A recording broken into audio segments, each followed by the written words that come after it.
Welcome once again to my channel. So here I have an impeller. Impellers come in different sizes, types and shapes, but here I have one with the top open. I also decided to have it closed. Let's see how that looks like. Okay, so when it is closed, it is like this. For the purpose of this tutorial, I'm going to leave the top open. I'm going to leave it open.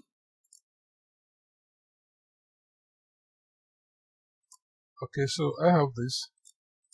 So I'm going to show you how this design was created. You can see I use different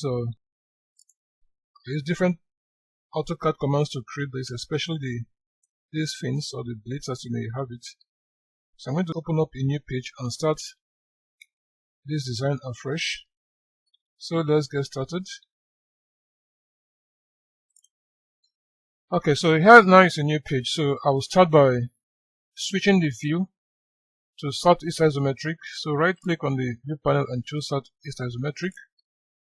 And also the workspace, I'll have to set it to 3D modeling. Also come over here and switch to 3D modeling. It is already highlighted there, so click on 3D modeling. I'll move this CSV from there. Okay, so first I will have to draw a circle. Draw a circle of 300, choose center diameter, and draw a circle of 300 units. Right. So I'll draw another circle of 80 units.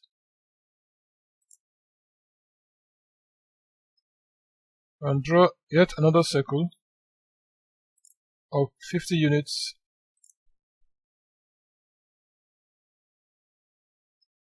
Okay.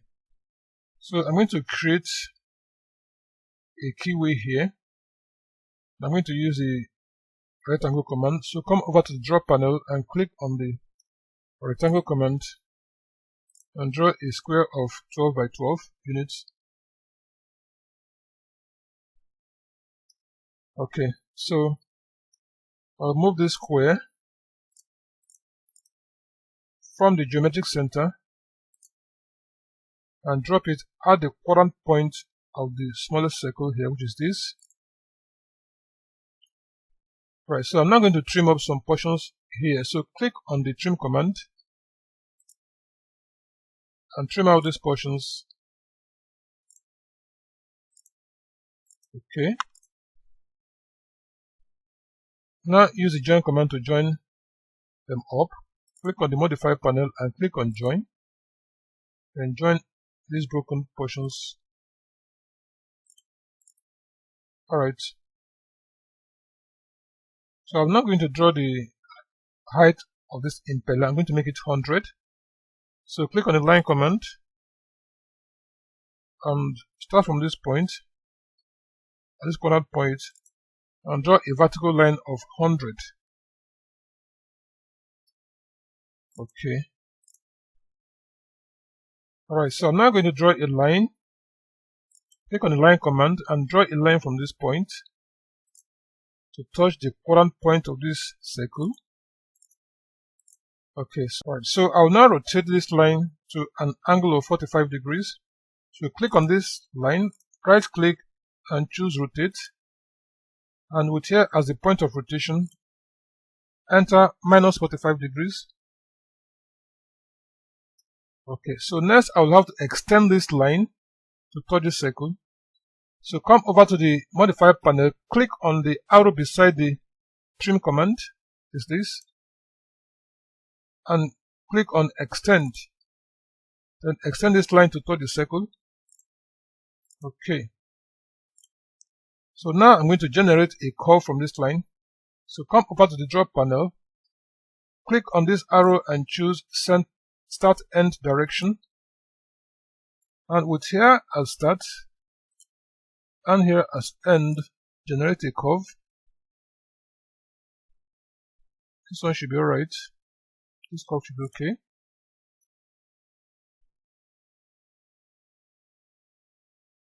Okay, so clean up this line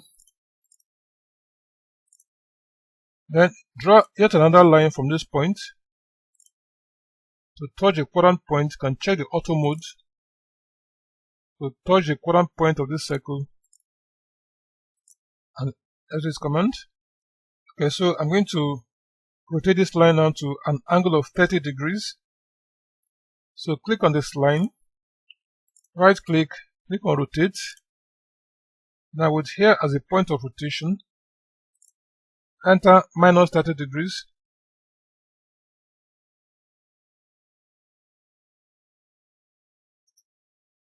Okay. So again, I'm going to extend this line to touch the circle. So click on the extend and extend this line. That's this command. So again, I'm going to generate a curve from this line. So click on the start end direction arc. Click here as start, here as the end, and also generate a curve. That should be alright. Then delete this line again. So draw again yet another line from this point to touch the quadrant point of the circle. Okay. So again, I'm going to rotate this line to an angle of 15 degrees this time. So click on this line, right click, click on rotate, and with here as point of rotation, enter minus 15 degrees. Okay. So again, I'm going to generate another curve from this. So come over to the draw panel and click on the start end direction arc. With here I'll start, and this point as the end also generate another curve. And check the auto mode to get a good curve. This curve should be alright. Okay, so now I have 3 of this, as I can delete this now. Okay, so this is the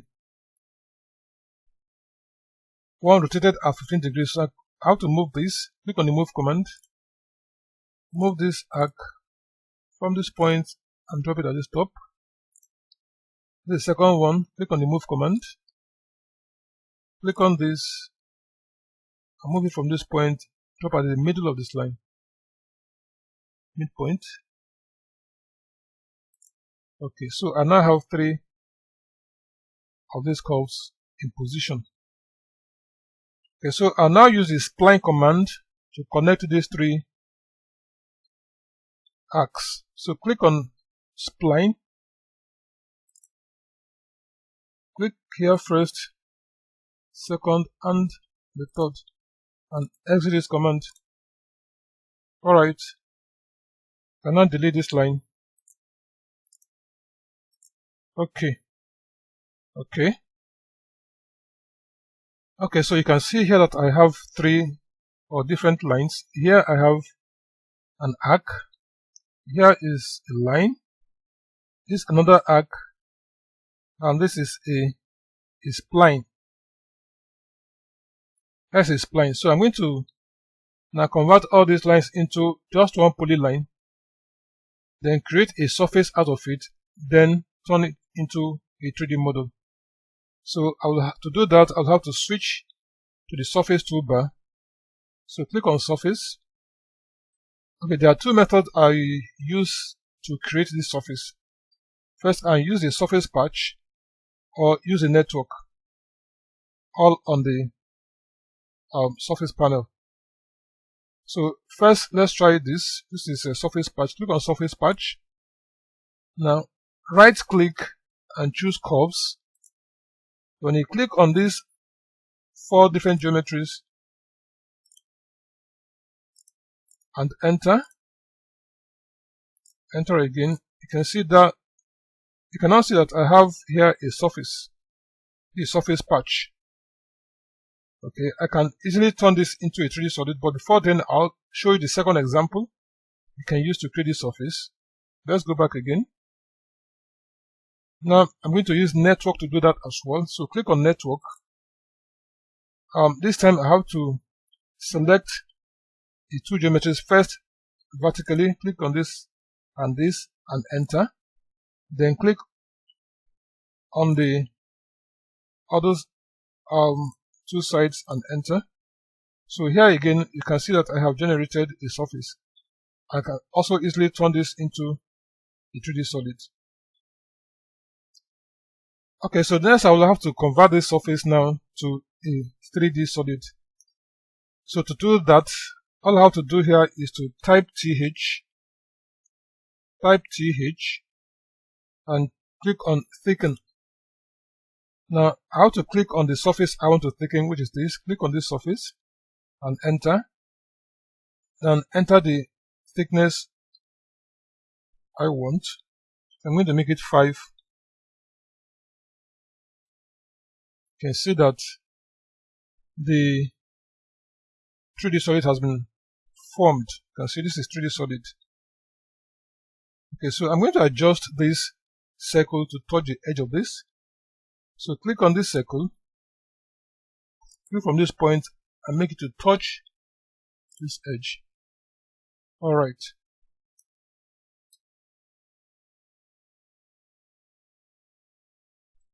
Okay, so I'm going to make a copy of this because I will need it for the top. Copy this out. Okay. Okay, so I'll now extrude these two circles to touch this tip.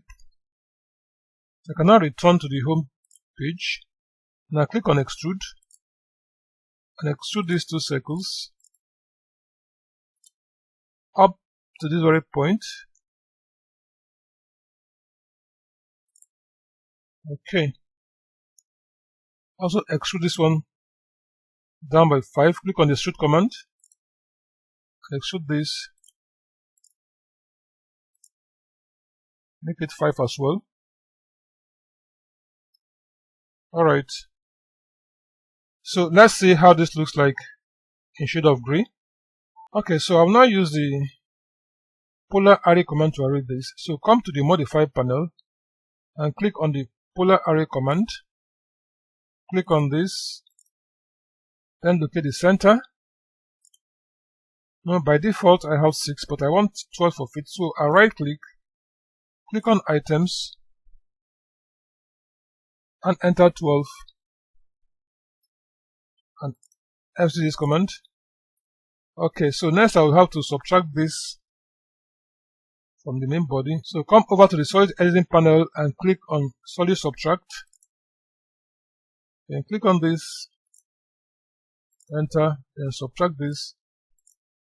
Okay, so that has been done.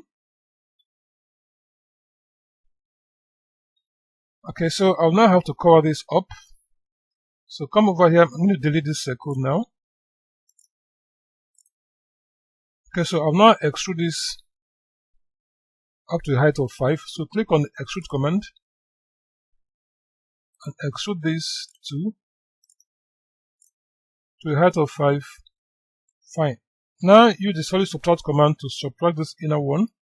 So come to the solid editing panel, click on solid subtract, click on this first, then subtract this. Okay.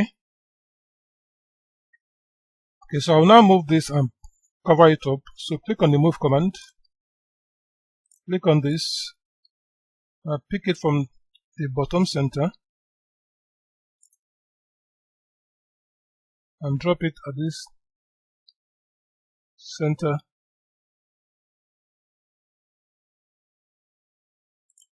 Okay. Right, so I now have this. You can see the impeller now completed.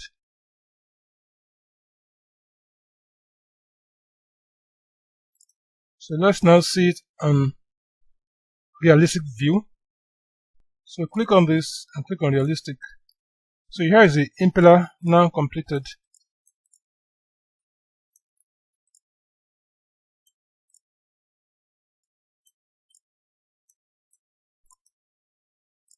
So thank you for watching, and please do subscribe for more of my tutorials.